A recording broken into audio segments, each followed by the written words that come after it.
Pedologia.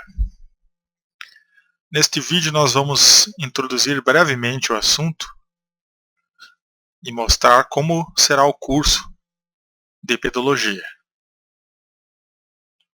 Certo? Então vamos passar aqui essa pequena nota que eu coloco em todos os vídeos.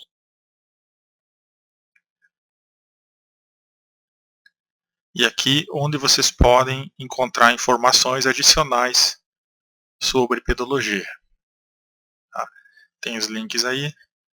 Tem esse manual técnico de pedologia. Tá? Aqui, ó, que você pode acompanhar muitas das coisas que foram faladas aqui. É um livro da Embrapa. Tá? Aí está ele. Ó. Perdão, um livro do IBGE. Depois tem outros links aqui.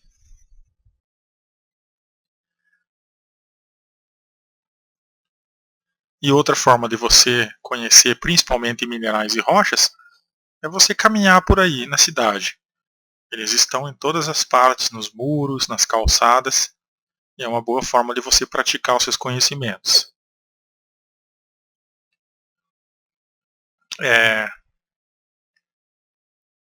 Isso aqui não tem a ver, aqui. Onde mais eu posso ler sobre solos? Posso ler sobre solos nesses sites que estão aí. Ó. Um que eu recomendo, que eu acho muito bom, é esse aqui, ó, Pedologia Fácil. Tá? E aí tem outros também. Né? E o vídeo, né, que geralmente passa nos canais da Futura, sobre rochas. É uma série que é muito boa. No Brasil existe a Revista Brasileira de Ciência do Solo, que sempre ajuda, né, para saber as novidades aí na área. Aqui tem livros em inglês, se alguém quiser se aprofundar tanto no tema como também na língua inglesa. E outros livros mais. Alguns podem se perguntar por que ele está recomendando um livro estrangeiro, né?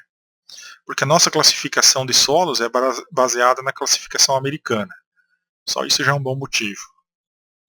Vocês podem ver aí, ó, quais seriam os solos americanos, né? E os nossos que eu coloquei aqui, né? Isso aqui é mais uma opinião pessoal minha, onde eles se enquadrariam melhor.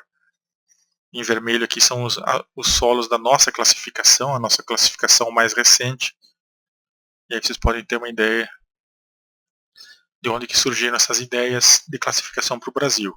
É um intuito do IBGE, né, e também da Embrapa, de tentar padronizar as coisas do Brasil para o mundo, ou pelo menos para os Estados Unidos, que é um padrão internacional bastante aceitável. Então, assim como o Manual Técnico da Vegetação Brasileira é adaptado a um sistema universal, né, os tipos de solos no Brasil, a classificação de solos também já é adaptada a uma situação maior. O livro do Johnson é muito bom, Os Minerais do Mundo, né? Depois tem aqueles livros de mão, né, de Ciências do Solo, Enciclopédia de Ciências do Solo, muitas coisas boas. Esse livro aqui, Lições de Pedologia, tem várias coisas que a gente vai falar aqui, né? Depois tem Pedologia Aplicada, não são livros caros. Pedologia, tem uma descrição do livro. Conservação dos solos. E esse aqui que também é possível baixar, né? Aqui, ó. Você pode baixar ele de graça, mas se você quiser ter ele impresso, é baratinho, tá? Outros livros. Para quem está interessado em solos do Cerrado, tem esse baratinho também. E aqui é a lógica do nosso curso. Tá? Aqui está dividido em módulos, mas não necessariamente o módulo 1 deva ser o primeiro. Tá? Posso passar esse módulo como ser o terceiro. Né? A ideia do estudo da disciplina é começar com uma revisão, né? Uma revisão dos átomos, da tabela periódica, tabela periódica, das moléculas, dos minerais, depois chegar em rochas e aí depois chegar em solos. E tudo isso aqui tentando contar um pouco a história do planeta. Então, vou partir desse princípio. Só depois é que eu vou falar, depois que eu falar da revisão, né, sobre geologia, que é essa parte aqui, ó, é que eu vou falar de como que a gente estuda os solos, amostra os solos, como a gente classifica os solos, e por último eu vou falar dos elementos químicos e as funções na planta, e depois conservação do solo e recuperação de solos. Então, é um curso bastante extenso, né? E eu priorizo a história do planeta Terra, né? A história geológica do planeta, o entendimento de como que a partir de átomos se formam moléculas, depois se formam os minerais, depois se formam as rochas e depois da quebra das rochas se formam os solos. Tá? Não vai ter isso por enquanto.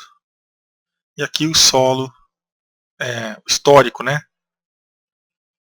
Da ciência, né? Da pedologia, no caso. Foi uma ciência que começou na Rússia, né? Por esse Dokuchaev, que reconheceu que o solo não era um simples amontoado de materiais não consolidados em diferentes estádios de alteração, mas resultava de uma complexa interação de inúmeros fatores genéticos, certo? Clima, organismos, topografia, os quais, agindo durante certo período de tempo sobre o material de origem, produziam o solo. Tá? Depois, no Instituto Agronômico de Campinas, na Escola de Veterinária de Pelotas e depois na Exalc, que surgiram os primeiros estudos de pedologia no Brasil. Tá? A primeira análise de solo no Brasil, até é meio estranho ficar falando isso, né, em termos históricos, né, em 1928 foi coletado aí até 2,70 m de profundidade. Já foi uma boa análise, então bem completa. Né? Esse é o professor que fez. Em 1941, solos de São Paulo foram classificados por Setzer, que é esse professor. Depois, em 51, houve uma outra classificação de Paiva Neto, não esse. E aí, na Paraíba, surgiu o Instituto José Augusto Trindade, esse é um marco importante, que foi o primeiro instituto dedicado unicamente a solos no Brasil. Né? E o primeiro mapa de solos também foram eles que fizeram lá para Paraíba.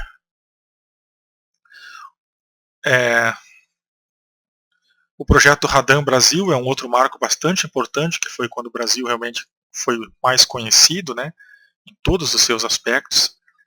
Foi um projeto gigantesco, realizado em 14 anos, mais ou menos. Culminou em 1984, aproximadamente. Foi interrompido, né? Mas era o projeto Radar na Amazônia, por isso que se chama Radan. Aí tem um detalhe desse projeto que hoje em dia é pouco conhecido, mas foi um marco mundial, né, no estudo de geologia, vegetação de um país. Tá? Por quê? Porque foi o maior projeto do mundo de cobertura de radar, originou 551 mosaicos, na escala 1 por 250 mil, né? Cada centímetro 2,5 km. E a equipe composta por cerca de 700 profissionais, sendo 306 técnicos de mapeamento e 396 técnicos de nível nas áreas de apoio. Tá? Eles foram até na NASA lá fazer treinamentos e conseguir as tecnologias para fazer esse trabalho aqui no Brasil. E era tudo feito por satélite, e depois eles pegavam esses carros antigos aí, ó, e iam lá ver se batia realmente as informações. Tá? Contrataram também os indianistas, né, os irmãos Vilas Boas, para orientar na parte realmente de campo, pois o Brasil até essa época era muito pouco conhecido em alguns lugares. Mato Grosso, Amazônia, realmente era pouco conhecido. Tem algumas imagens, algumas ideias, né, para classificar a vegetação. E aqui os mapas produzidos. Ó.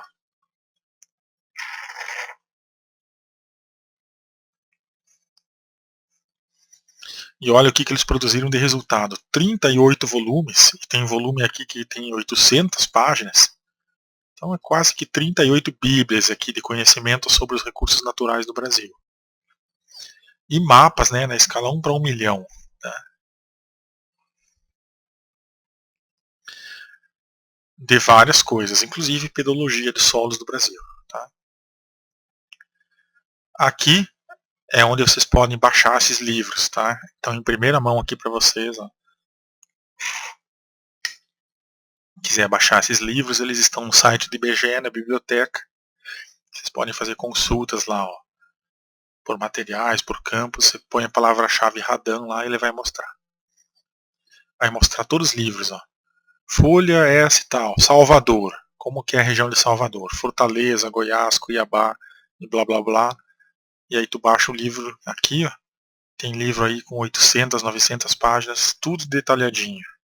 É uma obra monumental, como vocês podem ver aqui, eu já estou noutra sequência aqui, ó. E aqui tem a folha onde está Rio de Janeiro, Minas Gerais, região sul de Minas está nessa folha aqui, ó, se vocês quiserem aprofundar. Aqui está citado como referência a obra, tá? Ó, se vocês quiserem depois olhar, só a título de curiosidade aqui, ó. Pronto.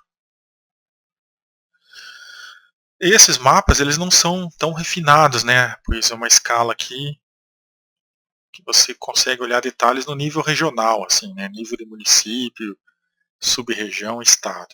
Se você quiser uma informação pontual sobre como é o solo, você vai ter que contratar uma equipe realmente para ir lá e coletar o solo e analisar. Tá? E a classificação brasileira dos solos, ela é de 1949, né, a primeira aqui, ó, do sistema americano, tá? É baseada no sistema americano, como está visto aqui, já foi falado, né? O sistema brasileiro funciona com aproximações sucessivas, buscando definir um sistema hierárquico, multicategórico e aberto, que permite a inclusão de novas classes e que torne possível a classificação de todos os solos existentes no território nacional. Tá? Então ele começa com os tipos principais de solos, são 13 ou 14, se não me falha a memória, latossolos, podzólicos não existem mais, argissolos, xernossolos, organossolos, e depois vem as cores, né? Aí tem vermelho e amarelo, depois ele vai segundo a textura e depois segundo outras características mais refinadas, tá? Que também é parecido com o sistema da classificação da vegetação do Brasil, né? Começa com os grandes biomas, depois ela vai refinando. Opa. Certo. Então vamos só esclarecer algumas coisas aqui antes de começar, né? Com a revisão de geologia depois. O que é solo, né? Aí tem uma definição de solo, que é do Soil Taxonomy ou do Soil Survey Manual. Tá? Então solo contém a matéria orgânica viva, né? São indivíduos naturais, agregados, né? Que sustentam as plantas. Sua parte superior limita-se com a atmosfera ou águas rasas. Lateralmente se limita com a rocha semi-desintegrada, o gelo, águas profundas. E o limite inferior, que eu já vou falar para vocês aqui, é a rocha, né, de um modo geral. Aí a gente pode pensar em usar algumas, como é que eu vou dizer, abreviações, tá? Como por exemplo, vai aparecer muito ao longo do curso, a abreviação HZ se refere a horizontes do solo, depois eu vou falar o que é isso. E o que é para os geólogos o solo? O solo é um regolito, são alguns esclarecimentos iniciais. E aqui uma outra questão que pode surgir, por que não chamar essa disciplina de pedologia, chamá-la de edafologia? Tá? por causa desse motivo aqui. Ó, tá? Aqui a edafologia já é mais no sentido de realmente proporcionar melhorias no solo, né? Enquanto que a pedologia estuda mais os processos de origem do solo. A gente pode pensar no que são paleossolos, então, né, já falando em processos de origem. É um solo muito antigo que foi recoberto por sedimentos. E depois eles podem ser desenterrados. Aqui nessa figura do fundo, já vou pegar ela um pouquinho para explicar os horizontes. Né? Os horizontes são camadas bem claras que existem nos solos. Tá? Geralmente a primeira camada ela é de matéria orgânica e ela não é muito utilizada para caracterizar os tipos de solos, porque ela pode mudar muito, né, dependendo de quem usou arado ou quem sofreu erosão. Depois tem o horizonte abaixo, que é um horizonte que realmente é utilizado para classificar os solos. De forma bem grosseira, mais abaixo tem a rocha, certo? Então esses são os horizontes HZ, a abreviação para eles. Tá? Depois nós temos solos azonais, que são solos sem influência da zona climática em que está inserido, né? São solos jovens. Solos alomórficos, são solos que possuem muito sal. Solo transportado, né? Que é um solo formado a partir de depósitos superficiais, colúvios, né? Tá certo. Eu não sei por que eu coloquei esse cachorrinho aí. Bom, deixa quieto. Então a formação dos solos. A gente vai agora entrar já na pedogênese mesmo, como se formam esses solos. Então existe uma rocha, né? Então o solo geralmente ele se forma de baixo aqui para cima, né? Ele vai aflorando na superfície, ou ele pode ser resultado depois de sedimentação, que a gente vai ver lá. Depois vocês têm que fazer a revisão de rochas para entender isso, tá?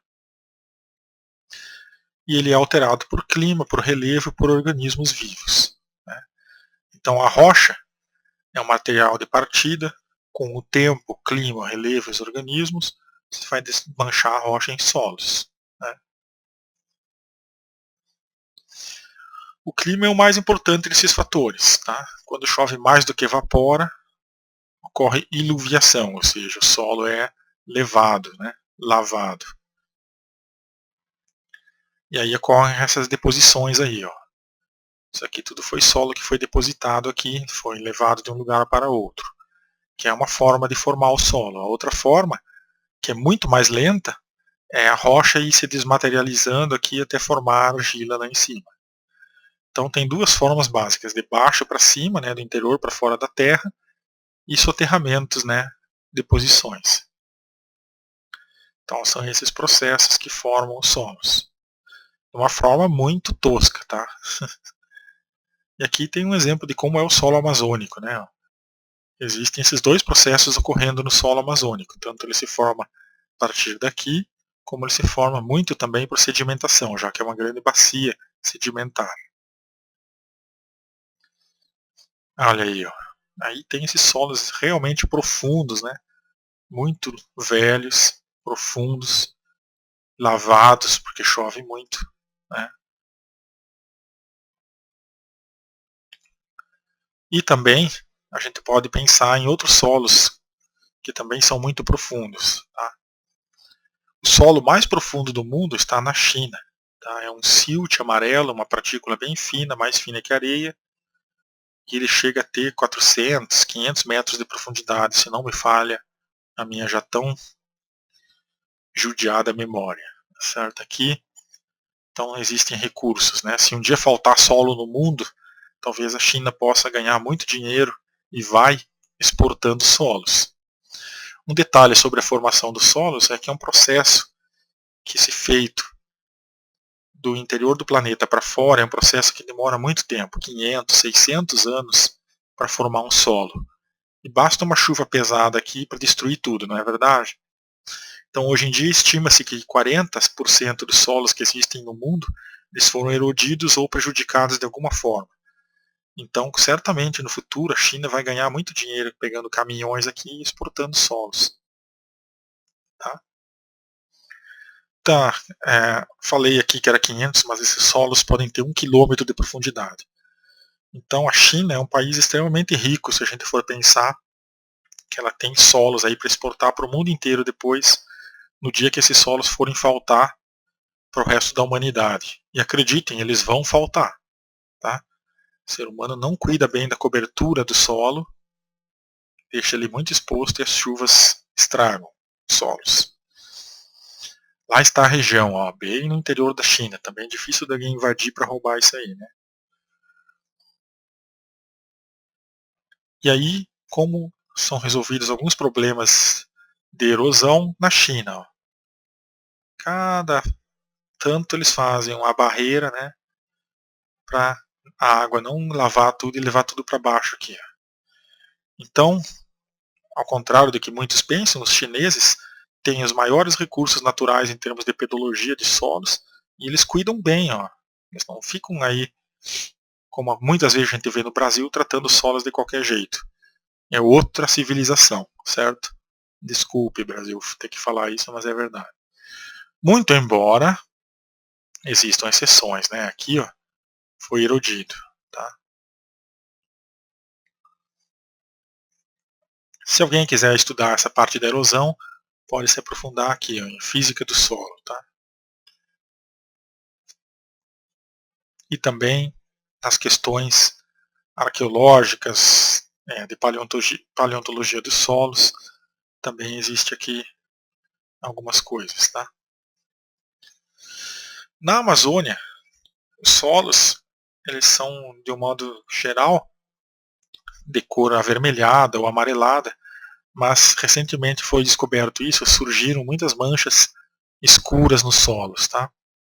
Então o ser humano ele tem contribuído sim para alterar a formação dos solos e também melhorando os solos em alguns casos aqui, como a gente pode ler nesse pequeno texto aqui sobre algumas manchas de solo de alta fertilidade encontradas na Amazônia, que seria resultado da ação do homem, né,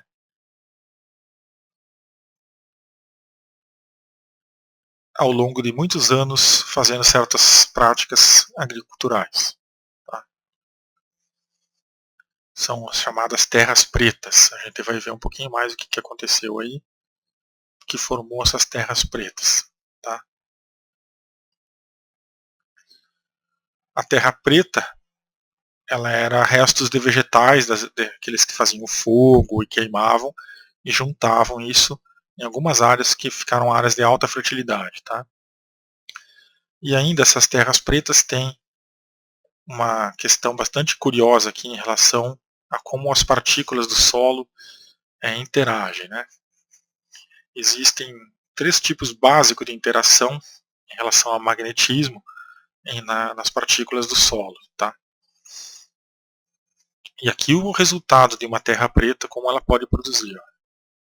Alguns acreditam que a adição de carvão facilite muito alguns processos de crescimento das plantas no solo. Carvão moído, ele teria uma superfície, né, e absorveria muitas coisas e serviria depois para liberar essas coisas quando as plantas precisam. A argila, ela já é também uma situação um pouco mais complicada. Ela, grudado na argila, existem vários elementos químicos que o solo pode pegar. Tá? O carvão faria esse papel. O ferromagnetismo, que é o nosso magnetismo mais conhecido, ele é forte e duradouro, que é o ímã, né? E é considerado um magnetismo prejudicial ao solo. Já o paramagnetismo, ele é fraco e temporário, e existem a formação de bolsões de alumínio, magnésio, cobre, selênio com titânio. As substâncias paramagnéticas são atraídas por campos magnéticos ao invés de serem repelidas, concentrando os nutrientes, aí é que está. Né? O que explicaria a fertilidade excepcional de algumas terras pretas do Amazonas. Depois nós temos o diamagnetismo, né, que é uma substância que é sempre repelida, né, pelo ímã. Tá? O grafite, no caso, ele sempre vai ser repelido pelo ímã. O ferro ele vai ser sempre repelido ou, se você virar ele para o outro lado, atraído. E para as substâncias paramagnéticas vão ser fracamente atraídas ou repelidas. O bismuto é o elemento mais diamagnético que existe, ele repele tudo, tá? Foge do ímã, né? Então, existe o seguinte acontecendo. A água, por exemplo, ela não possui elétrons soltos, ela está fechadinha na sua fórmula molecular, né? Ela é uma substância que irá repelir o ímã. Se você pegar um vidro com água, colocar, ela vai repelir o ímã. Mas isso é difícil de perceber, pois a água tem um efeito muito fraquinho em relação à movimentação do ímã. Não é como você colocar um ímã próximo ao outro, tá? Então, ela é uma substância diamagnética. Você coloca isso em vermelho ali, ó, é o copo d'água. O ímã em amarelo está nessa posição. E depois o ímã vai rotacionar. E aí você provou que o ímã rotacionou, né, fugindo da água aqui e fugindo da água aqui. Ou a água fugindo do ímã, né? É a mesma coisa. Bom, então os solos da Amazônia têm essas propriedades, né, de paramagnetismo, atração fraca de substâncias, e isso seria também uma forma desses solos serem férteis em algumas regiões. Muito disso seria ocasionado por essa prática de queimar as coisas e espalhar as coisas queimadas para aumentar a fertilidade dos solos. Se chamariam as terras pretas. Os solos da Amazônia, eles comumente atingem 10 metros de profundidade. Eles são solos profundos, latos, amplos, né?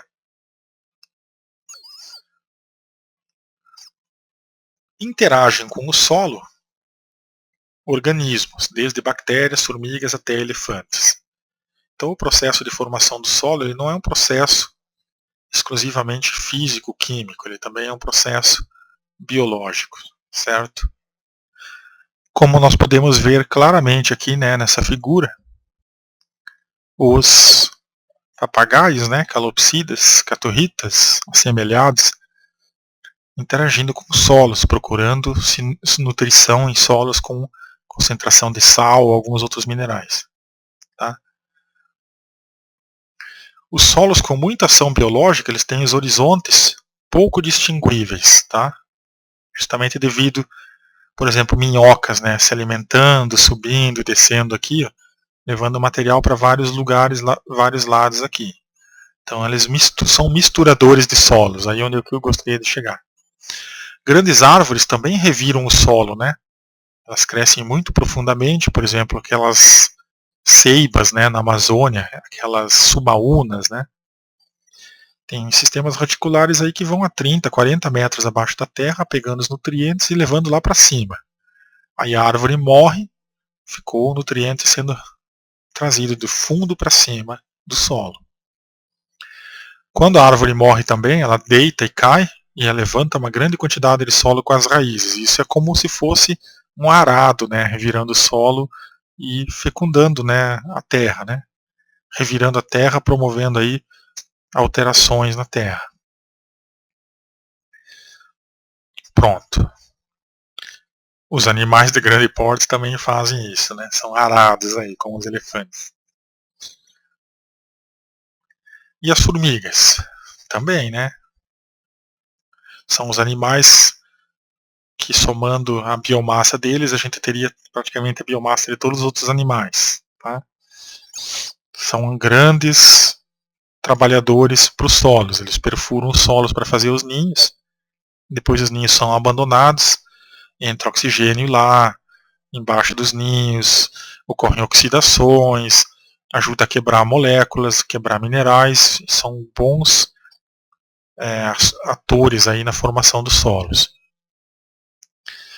Eu já encontrei no sul de Minas, fazendo as minhas pedaladas, formigueiros assim enterrados, né, bem profundo em Em áreas onde foi aberto estrada, você vê lá enterrado no fundo do solo, 4, 5 metros para baixo, restos de formigueiros, e você vê que aquilo ali foi mexido, né, para abrir os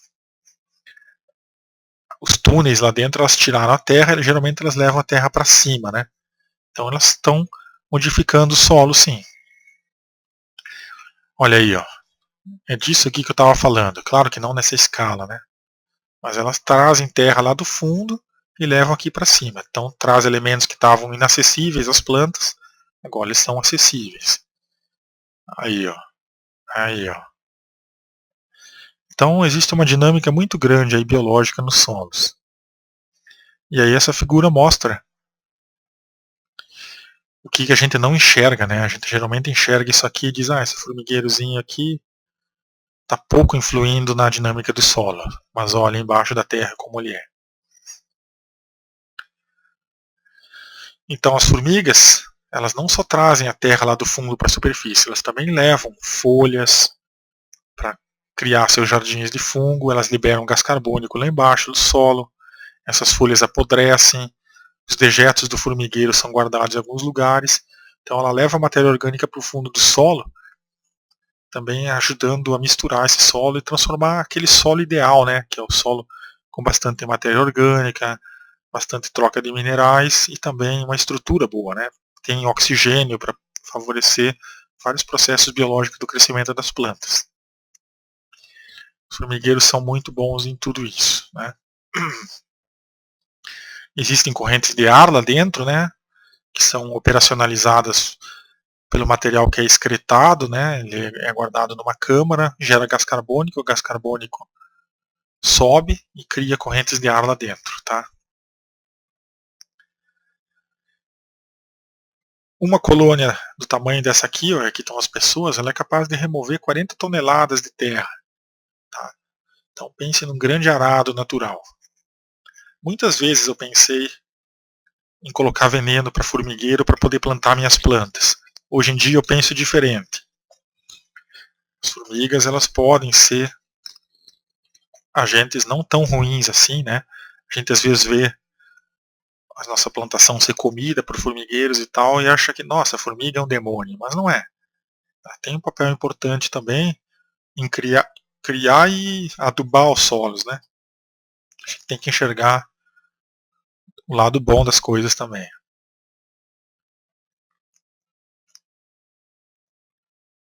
Aí é uma imagem um pouco mais definida do que realmente pode ser um formigueiro desses.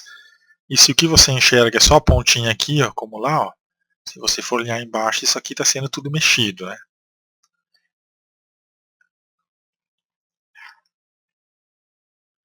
E aí outros formigueiros que existem na África, né, e na Austrália também, que são orientados magneticamente, né, para não pegar tanto sol no meio-dia, pegar o sol mais da manhã e da tarde e aquecer as formigas, tá? Então é um intemperismo biológico atuando.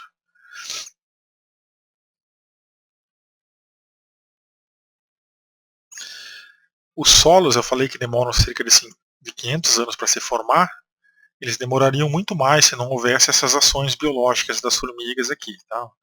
Tanto para comer as folhas e depois criar os fungos e decompor também a madeira e outros restos aí, que tem cupins também, né? Os cupins pegam as árvores, comem a madeira podre, digerem a celulose, só eles conseguem fazer isso com facilidade, e aí também acelera todo o processo de formação dos solos.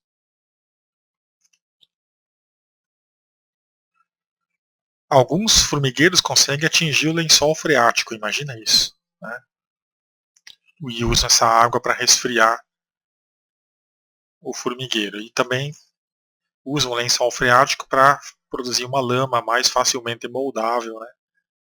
E levar mais para cima. De novo a imagem emblemática dos formigueiros aí.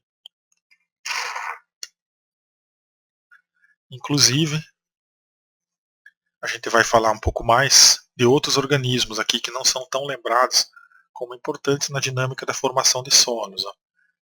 Essas aves, elas coletam tanto matéria orgânica como solos mesmo, para fazer seus ninhos. Então elas estão tirando matéria lá de baixo, trazendo para cima, ocasionando toda uma diferença de processos aí para criar novos solos. Alguns animais, eles são fascinados por cores, né? Coletam frutas na mata e acumulam em alguns lugares. Então eles estão criando bolsões aí de alta fertilidade, certo? E aí a gente pode ver a escala em que alguns processos ocorrem, ó, em termos de formigueiros. Escala monumental, né, na paisagem. E aí um bom exemplo, ó, um formigueiro com muita matéria orgânica descartada e as plântulas da floresta boreal crescendo justamente ali. Tá? Outros organismos estão os artrópodes e alguns moluscos e alguns animais marinhos, ou até mesmo terrícolas, que usam muitas partículas do solo para criar uma camuflagem. Eles também atuam nesses processos. Então, existem também, né, bactérias e outros micro-organismos que atuam mais diretamente, né, convertendo substâncias químicas e realmente se alimentando de substâncias químicas, minerais, atuando no intemperismo direto da rocha, como é o caso aqui. Tá? Aí estão eles. Ó. São animais que se alimentam de rocha, né? Bactérias no caso. E elas evoluíram muito pouco, elas se modificaram muito pouco em relação à seu surgimento no planeta há 2,8 bilhões de anos atrás. 2,3 bilhões de anos atrás. Então, uma rocha ela não é só quebrada por frio, calor, raios, água, vento. Também existem bactérias. Então, um resumo do que eu estou falando sobre o intemperismo, né, a origem dos solos e os processos relacionados é que o solo ele é muito mais do que a gente está acostumado a falar em alguns momentos, né, e debater em alguns momentos, que são três coisas básicas: areia, silt e argila. Tá? Solo é muito mais do que isso. Tá? Aí tem aquelas figuras clássicas, né, dos solos, a rocha sendo quebrada, e aí tem um longo processo temporal envolvido. E quem pode habitar aqui esses ambientes. Né? O outro reino, que é um reino importante no nosso mundo biológico, é o reino dos fungos. Tem altas interações com solos, sob a forma de micorrizas. Né? E a gente vai discutir também isso ao longo do curso. Então essa figura emblemática agora mostra o que está acontecendo lá no solo. Ó. Vou até deixar um pouquinho aí a animação, alguns segundos, para vocês pensarem em tudo que poderia estar acontecendo no seu solo e como você não pode pensar no solo só como uma coisa física inorgânica. Né? Você tem que pensar no solo como um somatório de muitos processos biológicos, onde estão envolvidos os fungos, os protistas, os nematóides, a gente vai falar muito deles. Darwin produziu um livro inteiro sobre a importância das minhocas na remoção dos solos. Né? Esses rapazinhos aqui, ó, também, os cavadores de buracos, né? Claro, aqui tem umas coisas que eu coloquei mais para diversão mesmo. Artrópodes, microartrópodes, até mesmo mamíferos podem atuar na evolução dos solos. E muitos insetos, né, as formigas, como eu já falei, são altamente importantes nessa dinâmica. A microfauna do solo. E eles se alimentam muito de restos vegetais. Né? Nós poderíamos pensar assim, nossa, esses animaizinhos eles são muito pequenos para mudar a história. Né? Ah, eu esqueci das centopeias, né, os centípedes. Os tardígrados, os animais mais resistentes que existem. Aves também interagem com os solos. Né?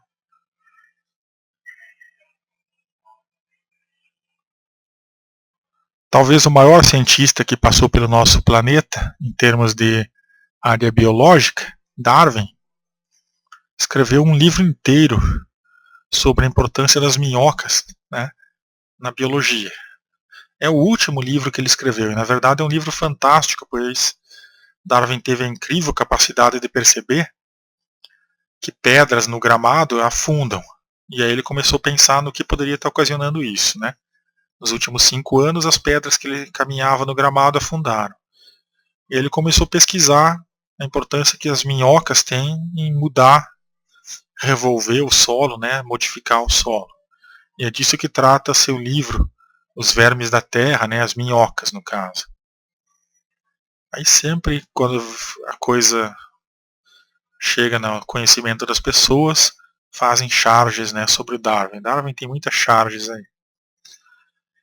Mas ele estudou a importância, né, que as minhocas têm. São organismos que influem muito na dinâmica dos solos. Então não basta para você melhorar um solo, você simplesmente fazer uma calagem, colocar substâncias básicas, irrigar bem o solo e cuidar dele em termos de erosão. Você tem que ter biologia associada a isso. E aqui são os recentemente descobertos, as maiores minhocas do mundo, né, foram descobertas recentemente. Se não me falha a memória, foi na Austrália também que foi descoberto isso. Tá?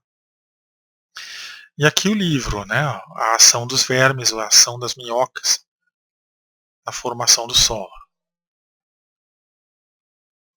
Vocês podem ler aí a parte da revisão, né, do livro. Tem coisas bastante curiosas. Já estuda inglês um pouquinho de novo, né? E aí tem a famosa frase do Darwin, né?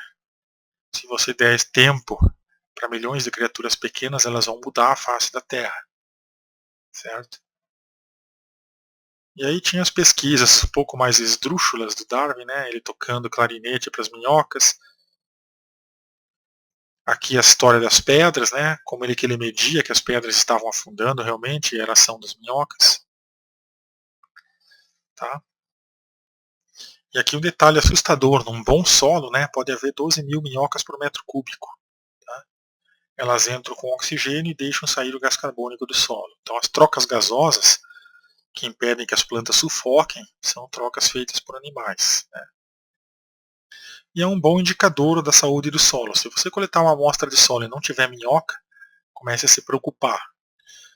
Eu fiquei aterrorizado, confesso, aqui no sul de Minas, quando eu comecei a cavar muitos buracos para plantar minhas plantas lá e não achava minhoca de jeito nenhum. O solo extremamente compactado, abandonado, era plantação de café.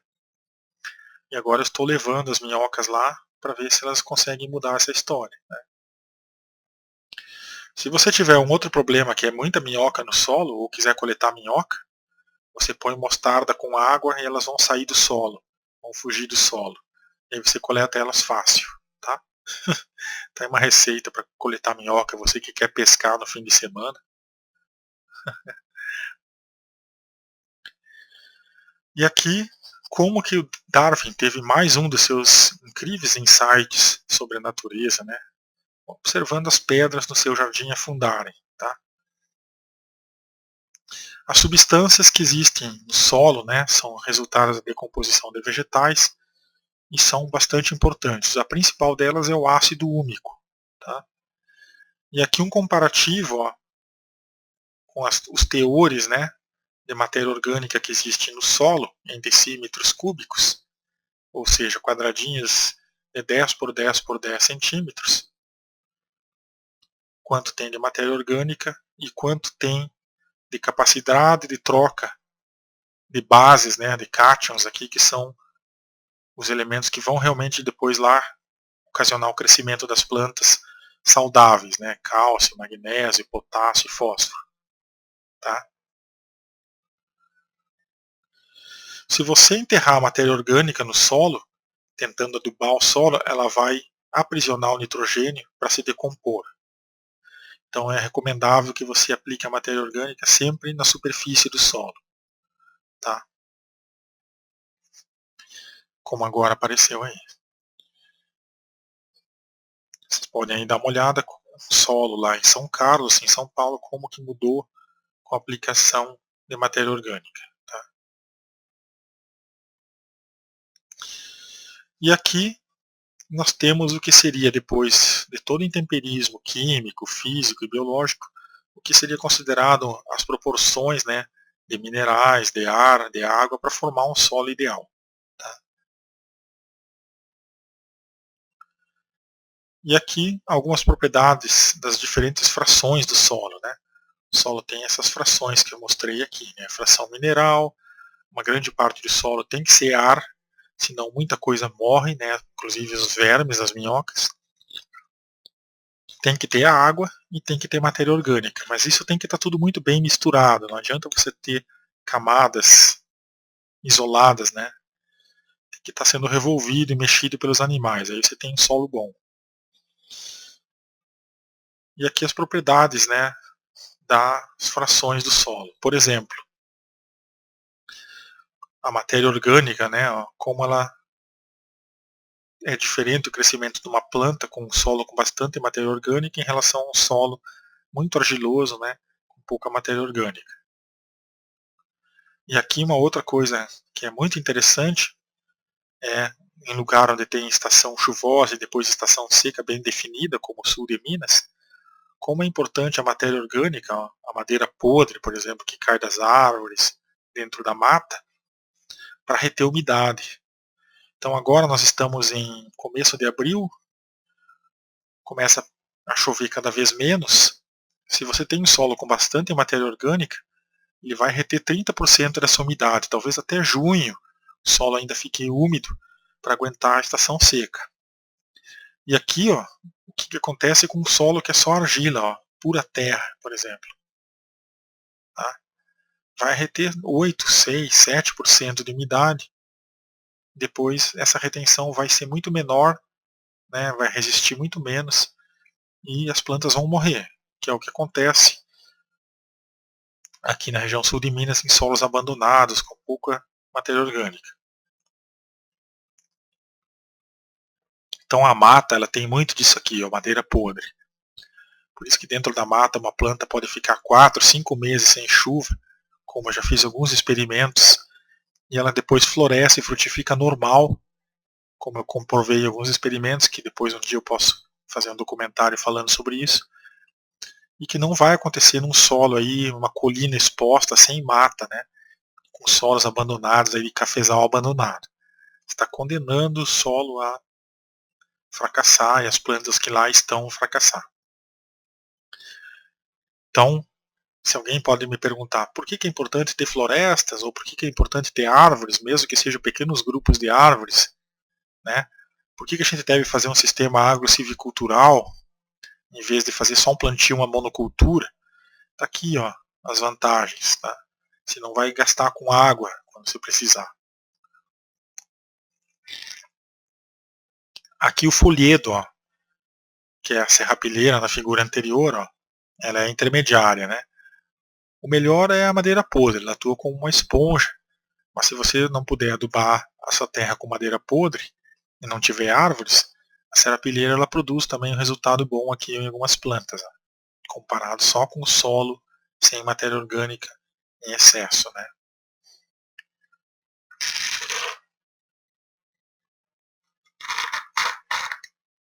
Para algumas plantas como figueiras, essa perda de água ela é crucial, a planta morre, tá? E aqui a perda de água é bem menor do que na terra. Tá? Bom, nós vamos encerrar por aqui hoje, e o próximo vídeo a gente vai falar de mais alguns fatores aí, já mais fatores físicos agora, vamos entrar neles. Eu fiz uma coisa um pouco diferente, eu comecei mais com fatores biológicos, né? E agora nós vamos depois falar dos fatores físicos, da formação dos solos. Pois eu, pessoalmente, considero os fatores biológicos mais importantes até para você ter um bom solo. Por isso que eu comecei com os fatores biológicos e até a próxima nós vamos com os fatores físicos. Um grande abraço, tenha um bom sábado de aleluia e uma boa Páscoa. Tchau.